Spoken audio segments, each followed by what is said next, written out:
पवित्र पोर्टलवर रजिस्ट्रेशन करताना आपल्याला कोणत्याही आरक्षणाचा जर लाभ घ्यायचा असेल तर आपल्याकडे महाराष्ट्र राज्याचं अधिवास प्रमाणपत्र म्हणजेच डोमेसाईल सर्टिफिकेट असणं आवश्यक आहे आणि ते 14 मे 2025 पूर्वीचं असणं आवश्यक आहे असं आपल्याला सांगण्यात आलं होतं. पण काही उमेदवारांच्याकडे 14 मे पूर्वीचं डोमेसाईल सर्टिफिकेट नाही आहे. मग त्या उमेदवारांसाठी एक नवीन सूचना आता पोर्टलवरती आलेली आहे. त्या सूचनांमध्ये सांगण्यात आलेलं आहे की जर तुमच्याकडं ओळखीचा, त्याच्यानंतर पत्त्याचा आणि एक अतिरिक्त कागदपत्र या 3 मधील प्रत्येकी एक कागदपत्र जर तुमच्याकडे असेल तर ते तुम्ही अपलोड करू शकता.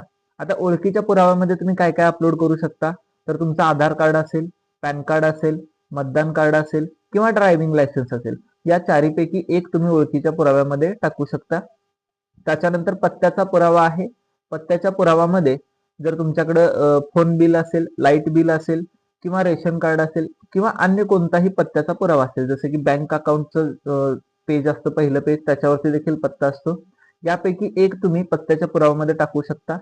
त्याच्यानंतर अतिरिक्त कागदांमध्ये तुमच्याकडं जन्म दाखला असेल महाराष्ट्र राज्याचा, त्याच्यानंतर शाळा सोडल्याचा दाखला असेल महाराष्ट्र राज्यातून शिक्षण घेतल्याचा, यापैकी एक तुम्ही तिथं अपलोड करू शकता किंवा शालांत प्रमाणपत्र, माध्यमिक शालांत प्रमाणपत्र महाराष्ट्र राज्यातून शिक्षण घेतल्याचं जरी असेल तरी तुम्ही तो तिथं अपलोड करू शकता आणि या तिन्ही कागदपत्रांचा एकत्र पीडीएफ करून तुम्हाला तिथं अपलोड करायचं आहे.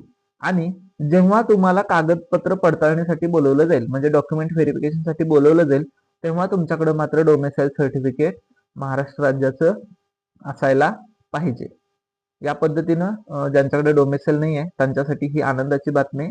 एक ओळखीचा पुरावा, पत्त्याचा पुरावा आणि एक अतिरिक्त कागदपत्र या तिन्ही मधील प्रत्येकी एक कागदपत्र तुम्हाला काय करायचं आहे, पीडीएफ बनवून तिन्हीचा एकत्र पीडीएफ बनवून तुम्हाला अपलोड करायचं आहे. धन्यवाद.